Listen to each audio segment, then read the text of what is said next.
बलिया का फेफना विधानसभा क्षेत्र और चितबड़ा गांव, आदर्श नगर पंचायत चितबड़ा गांव, जो हमेशा राजनीतिक सुर्खियों में रहता है, क्यों न रहे। ये वही विधानसभा क्षेत्र है, कभी भारतीय जनता पार्टी कभी समाजवादी पार्टी हमेशा सत्ता में रही है और यहाँ के विधायक मंत्री भी रहे हैं। आइए बात करते हैं आदर्श नगर पंचायत चितबड़ा गांव से राजनीति कर रहे और आदर्श नगर पंचायत से अध्यक्ष पद की दावेदारी की ताल ठोक रहे अमरजीत सिंह, जो इस समय भारतीय जनता पार्टी की राजनीति में जन सेवा में, लोगों के सहयोग में, हर दुख सुख में शामिल होने वाले अमरजीत सिंह हमारे बीच में है। हम बात करते हैं चितबड़ा गांव नगर पंचायत क्षेत्र में क्या है जिसको लेकर चर्चा होती है। जी अब जैसे अमरजीत सिंह जी, बात आती है नगर पंचायत चितबड़ा गांव में, एक धार्मिक अपना टाउन एरिया माना जाता है, जहां लोग कहते हैं कि मांसाहारी नहीं चलती, क्या है? चितबड़ा गांव का एक अपना धार्मिक और पौराणिक इतिहास रहा है और आज भी है। पूरे प्रदेश में एक मात्र ऐसी नगर पंचायत है जहां आज मीट मांस नहीं बिकता है और एक तरह से अनूठा इसको कह सकते हैं।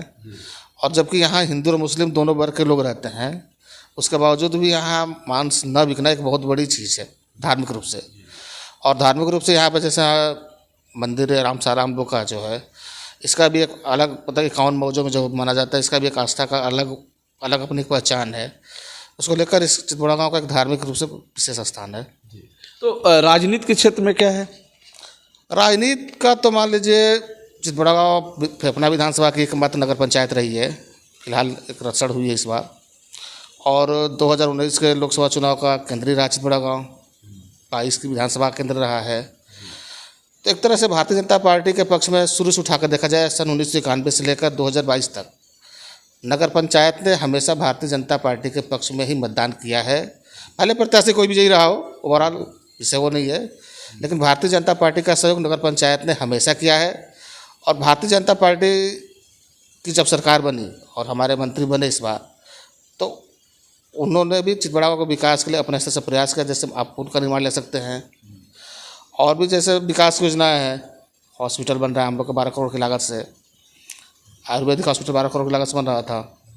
PSC उसरौली है, 6 करोड़ की लागत से वो बन रहा है। और माननीय सांसद ने भी हम लोग को ग्रीनफील्ड एक्सप्रेस हम लोग के बगल से ही निकल रहा है। तो भारतीय जनता पार्टी की सरकार बनने के बाद चितबड़ा गांव के आसपास का विकास के लिए एक अच्छा खासा खांचा खींचा गया है।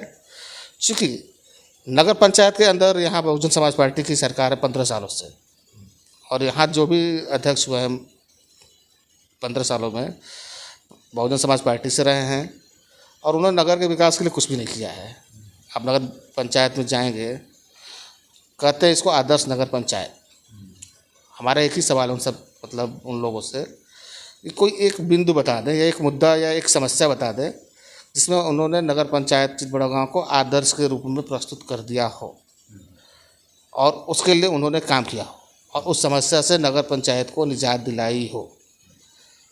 तो दूसरा और है, जैसे हम बात करते हैं व्यवसाय के क्षेत्र में अपना टाउन एरिया कैसा है? व्यवसाय के दृष्टिकोण से भी यहाँ अच्छी स्थिति है, लेकिन स्थानीय स्तर पर व्यवसाय के लिए जो सुविधाएं मिलनी चाहिए, जैसे क्या है अतिक्रमण हुआ सबसे यहाँ की बड़ी समस्या है। तो अतिक्रमण को जैसे एक बड़ा वर्ग जो चीज़ें मार्केट के अंदर जाना ही नहीं चाहता है, वो आप जाएंगे, अभी जाएंगे, आते हैं हमेशा देखते होंगे। तो 15 साल में अतिक्रमण हुआ। व्यापारियों के लिए एक ऐसी योजना बनानी चाहिए जैसे व्यापार को बढ़ावा मिल सके स्थानीय स्तर पर।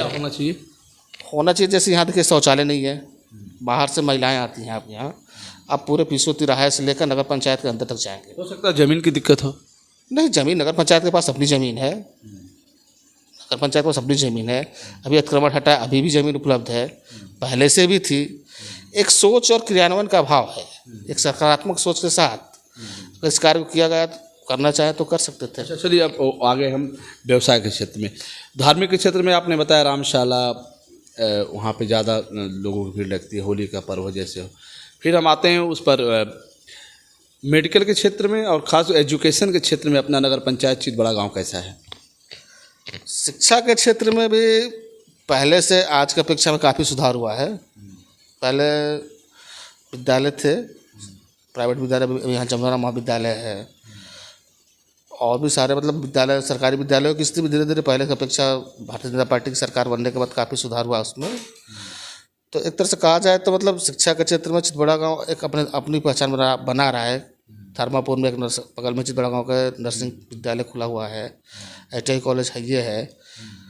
तो इन सारी चीज़ों के बाद चितबड़ा गांव शिक्षा के क्षेत्र में धीरे धीरे खाब बनता जा रहा है, और आने वाले समय में शिक्षा के क्षेत्र में चितबड़ा गांव एक अलग रूप में अपनी पहचान बनाएगा। अच्छा, आप नगर पंचायत चितबड़ा गांव में ज़्यादातर किस तरह के लोग रहते हैं? क्या आपके नगर पंचायत चितबड़ा गांव में बड़ी शख्सियत भी रहती है, जैसे नौकरी में या व्यवसाय में या हर चीज़ में कहीं ना कहीं कुछ लोग बाहर भी होंगे? हाँ, हर तरह के लोग रहते हैं यहाँ पे। शिक्षा नौकरी पेशा लोग भी हैं, व्यवसायी संवर्ग से भी हैं, किसान, मजदूर, हर तरह के लोग यहाँ रहते हैं, हर जातियों के लोग रहते हैं, और सब लोग भाईचारे के साथ एक दूसरे से मिलजुल कर एक दूसरे के त्यौहार को मनाते हुए हंसी खुशी के साथ रहते हैं। कितने वार्ड हैं, कितनी आबादी होंगी, कुछ है जानकारी? वार्ड 15 है यहाँ पे अभी, और आबादी वोटर की आबादी की वोटर नियर अबाउट 20,000 के आसपास होंगे। तो आबादी भी 50,000 की होगी? जी जी जी। 20,000 वोटर, 50,000 आबादी। तो सबसे ज़्यादा किस तबका कहलाता है, जैसे वैश्य हैं या फिर छोटी जात के लोग हैं या बड़ी जात के? सबसे ज़्यादा संख्या का मिक्सअप आबादी सबकी है, सारी जातियों के लोग हैं, और जातिगत तौर पर हम उसको संज्ञान बहुत। अच्छा, ये बताइए, तो ठीक है, मतलब अब जब आता है चुनाव, खासतौर पे नगर पंचायत का, तो यहाँ विकास के मुद्दे पे देखा जाता है या व्यक्तिगत, या कैसे देखते हैं, या पार्टी लेवल पे? देखिए, जब चुनाव आता है, विकास चुनाव का मुद्दा होना चाहिए, लेकिन अंत तक जाते ये मुद्दा रह नहीं जाता। उसमें जातिगत समीकरण या सारी चीज़ें लोग मतलब जातिगत हो या जो भी चीज़ें हो, लोग उनकी तरफ भ्रमित हो जाते हैं, और एक बार भ्रम में पड़ने का मतलब हम 5 साल तक उन चीज़ों को लेकर पछताते हैं। नहीं, सही बताया अमरजीत सिंह ने, सही बताया कि जब चुनाव आता है तो विकास के मुद्दे सामने आते हैं, विकास पे चर्चा होती है, चट्टी चौराहे वार्डों में होती है कि हम विकास को लेकर वोट करेंगे, लेकिन बाद में कहीं ना कहीं जातिगत समीकरण हावी हो जाता है। क्यों? जी सही है, वही चीज़ है। और एक बार फिर हम वोट करने के बाद 5 साल तक अपने को ठगा सा महसूस करते हैं, और वही जनप्रतिनिधि जो जात के नाम पे या जिन चीज़ों पे वोट मांगते हैं, आज पूरे जनपद के आप देख लीजिए, नगर पंचायतों को या नगर पालिकाओं को जो स्थिति है, सरकार इनके विकास के लिए जितना पैसा देती है, और उसकी अपेक्षा सबसे पुरानी नगर पंचायत हमारी चितबड़ा गाँव, वो नगर पंचायतें आज कहाँ खड़ी है और हम आज कहाँ खड़े हैं। सबसे बड़ा एक प्रश्न ये है, और ये पैसे अगर आए तो लगे कहाँ, और लगे तो फिर विकास क्यों नहीं हुआ?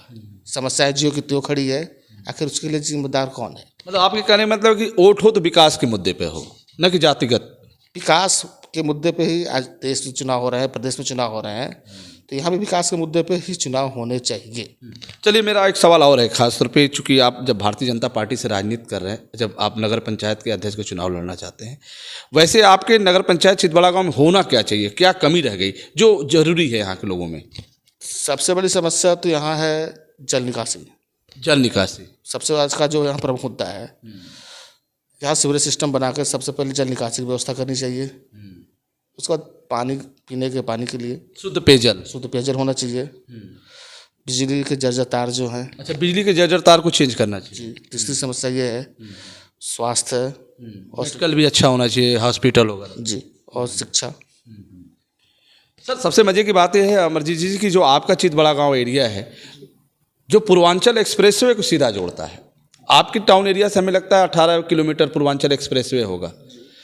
तो आप तो भाग्यशाली हैं कि आप इस क्षेत्र की राजनीति कर रहे हैं, और हमें लगता है कि पूर्वांचल एक्सप्रेसवे को भी इसी लिंक से जोड़ देना चाहिए आपके टाउन एरिया होते हुए। हम लोग की मांग है कि जोड़ा जाए, जोड़ा जाता तो इस नगर पंचायत का भी विकास होता, और हम अपने स्तर से प्रयास करेंगे और इस मांग को ऊपर तक पहुंचाने का अपने जनप्रतिनिधियों के माध्यम से प्रयास करेंगे कि जो लिंक एक्सप्रेस जोड़ा जाए, चितबड़ा गाँव होकर ही जोड़ा जाए। चलिए, अब सवाल और है कि आपके नगर पंचायत क्षेत्र में थाना, पुलिस चौकी कितने हैं? थाना एक ही है, चितबड़ा गाँव जी, और एक चौकी है। वो किस नाम से? वो ग्रामीण क्षेत्र में है। ग्रामीण क्षेत्र, तो एक चौकी, एक थाना, एक टाउन एरिया, 3 हो गया। बैंक वगैरह क्या स्थिति? बैंक भी है, सारे प्राइवेट बैंक, HDFC बैंक, राष्ट्रीयकृत और प्राइवेट बैंक दोनों बैंक है यहाँ पे। क्या ऐसा भी होता है कि चितबड़ा गांव में लोग शहर से भी आते हैं क्या वो खरीदारी के लिए या व्यवसाय कुछ दर्शन वगैरह करने के लिए बाहर से भी लोग आते जाते? हाँ, बाहर से लोगों का आवागमन रहता है हमेशा, क्योंकि मैं बताया ग्रामीण क्षेत्रों का मुख्य भाई नगर पंचायत ये बड़ा मार्केट है यहाँ पे, तो लोग आते जाते हैं। खरीदारी का व्यवसाय का एक बड़ा वो भी है, और धार्मिक रूप से भाई आस्था का एक बड़ा केंद्र भी है। रामशाला हुआ, चित्तेश्वरनाथ मंदिर है, दुर्गा मंदिर है, हमारे रेलवे स्टेशन पे आप जाएंगे, और भी धार्मिक चीज़ें हैं जिसको लेकर आस्था का बड़ा केंद्र है, तो लोगों का आवागमन होता रहता है। आपका कृषि मंडी है उसकी क्या स्थिति है? कृषि मंडी की स्थिति भी अच्छी है। वहाँ थोक में वो खरीदारी होती है, और किसानों के लिए क्रय विक्रय केंद्र है। वार्डों का सड़क नाली खड़ंजा? वार्डों की सड़क और नाली खंड की स्थिति बहुत अच्छी नहीं है, आप जाकर उस चीज़ों को देख सकते हैं। तो सवाल तो ये भी तो आ सकता है फिर कि चूँकि आप भी सत्ता में रहे हैं, आपके साथ सांसद और विधायक भी रहे, अगर वार्ड की नाली खड़ंजे की स्थिति खराब है तो कहीं ना कहीं आप भी तो दोषी उसमें आएंगे। भाई दोषी हम कैसे हुए?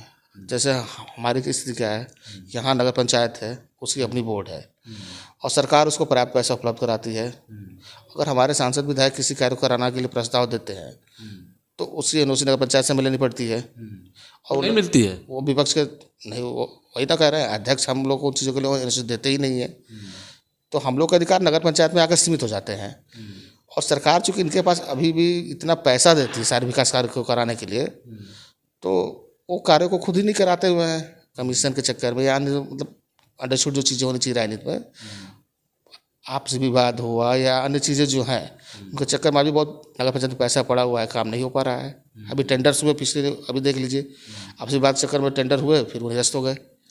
तो कहीं ना कहीं व्यक्तिगत जो उनकी चीज़ें हैं वो पूरी न होने के कारण नगर पंचायत का विकास नहीं हो पा रहा है। जिसे वो कहते हैं कि हम सत्ता में नहीं, हम विपक्ष में बैठे हैं, इसलिए सत्तारूढ़ लोग नहीं चाहते हैं टाउन एरिया का विकास हो, इसलिए हम पीछे हैं। अच्छा, ठीक है, अच्छी बात आपने कहा कि नगर सत्ताधारी लोग नहीं चाहते कि नगर विकास हो। अगर हमें बिजली के पोल लगाने हो तो नगर सत्ताधारी लोग उसको नहीं रोक पाते हैं। हमें फर्जी वर्क ऑर्डर करके पैसे उतारने हो तो सत्ता पक्ष के लोग नहीं रोक पाते हैं। अगर हमें फर्जी खरीदारी करनी हो तो उसके लिए सत्ता पक्ष के लोग नहीं रोक पाते हों, और जो जनता के लिए सही काम करना है उसको सत्ता पक्ष के लोग रोक पाते हों। तो दोहरा मापदंड नहीं होना चाहिए। जिसे ये भी तो होना चाहिए ना, जिसे सांसद निधि, विधायक निधि भी तो टाउन एरिया में दिखना चाहिए। सांसद निधि के लिए हमने प्रस्ताव दिया है, चित्तेश्वरनाथ मंदिर है अभी, वहाँ मतलब प्रक्रियागत है, वहाँ एक हॉल का निर्माण करने के लिए, और बाकी चीज़ें हुई है पीछे, हमारे विधायक जी ने कराया है। ये डूडा के थ्रू उन्होंने कम से कम 80 लाख की सड़कों का निर्माण कराया है, डूडा से वो कराया उन्होंने। अच्छा, जो पुल का क्या स्थिति वो आपके टाउन एरिया में है या नहीं? उसे नगर पंचायत में ही बन रही है, आधे से अधिक उसका खंभे खड़े हो चुके हैं। इससे क्या फ़ायदा होगा टाउन एरिया के लोगों को? आवागमन नदी उस पार जब हो जाएगा तो आजमगढ़ रोड पे पहुंच जाएंगे। हाँ, वो भी होगा, उधर के लोग व्यापार के लिए इधर आएंगे तो इस मार्केट का पूरी तरह से विकास होगा। ग्रीन एक्सप्रेसवे से क्या फ़ायदा होगा?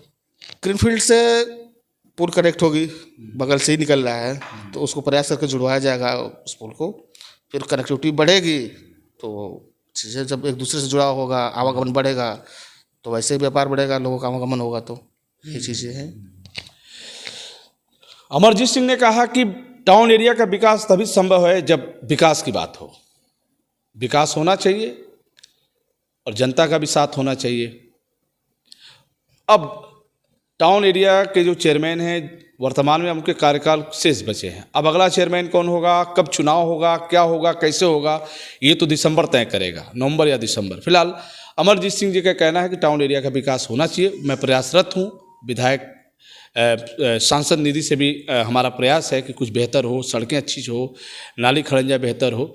गंभीर समस्या उन्होंने बताया कि मानसून का वक्त है, मानसून की शुरुआत हो चुकी है, जल निकासी की गंभीर समस्या जिसको लेकर कुछ वार्डवासी हमेशा भयभीत रहते हैं। उस समस्या से निजात तभी मिलेगी जब सीवर की तरह से पाइपलाइन डाल के कहीं ना कहीं उस पानी की निकासी व्यवस्था होगी। आगे क्या होता है ये वक्त की बात है। फिलहाल अब तक की खबरों में बस इतना ही, फिर हम आपसे जुड़ेंगे, तब तक के लिए इतना ही। देखते रहिए बलिया आजकल, यूपी आजकल। मैं रोशन जायसवाल, इस समय मैं चितबड़ा गांव में अमरजीत सिंह जी के पास हूं, जिन्होंने आपसे हमसे संवाद किया, जनता के सवालों का जवाब दिया। बस, नमस्कार।